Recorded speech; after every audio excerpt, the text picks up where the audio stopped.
এই যে মানুষ উৎসবের আনন্দে এত মেতে রয়েছে, আসলে এই উৎসবটা কি আমরা কি কেউ জানি? আমাদের মনে কি কখনো এই প্রশ্নটা এসছে?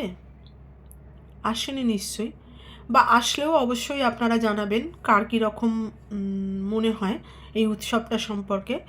আমার একটা ধারণা হয়েছে আজকে, তো সেটাই আমি আপনাদের সাথে শেয়ার করতে চলেছি।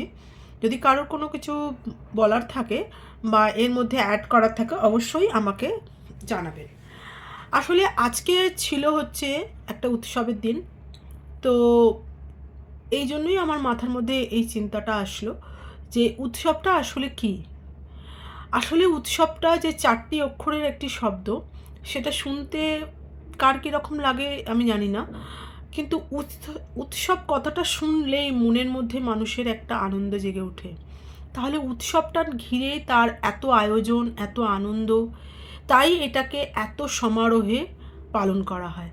তার মানে উৎসবের মানেটা হলো এই যে উৎসব জিনিসটা আমরা পালন করি একটা আনন্দের সাথে, একটা আলিঙ্গনের সাথে। এতে কোনো জাত বা ভেদাভেদ কোনো কিছুই প্রশ্ন আসে না। খাদ্য অভ্যাস বা পোশাক পরিচ্ছদের অভ্যাস যে যার নিজের ইচ্ছা মতন, এটা আমরা আর কাউকে কিছু বলতে পারি না আলাদা করে। কিন্তু এছাড়া উৎসব মানে হচ্ছে একটা মহানন্দের দিন, যেখানে সমস্ত বাধা বিঘ্ন ভেঙে যায়, যেখানে প্রত্যেককে আমরা শুভেচ্ছা জানাতে পারি।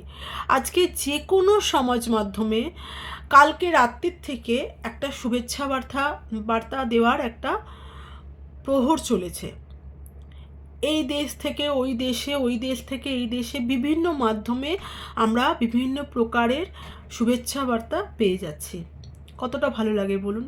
তখন কি আর কোনো কিছু ভেদাভেদ মাথায় আসে? না আসতে আছে বলুন তো? এই জন্যই এটা এত সমারোহে পালন করা হয়। এই কারণেই হচ্ছে এই উৎসব কথাটা ছোট হলেও তার গভীরত্ব এত বেশি, তাই না?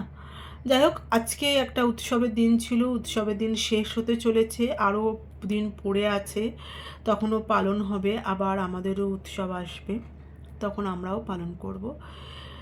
কিন্তু সেই সব কিছু ভুলে গিয়ে আমরা আজকে মেতে উঠি আনন্দে উপভোগ করতে। আজকের জন্য এতটুকুই। পরের ভিডিও আবার আসছে, অবশ্যই চোখ রাখুন। নমস্কার।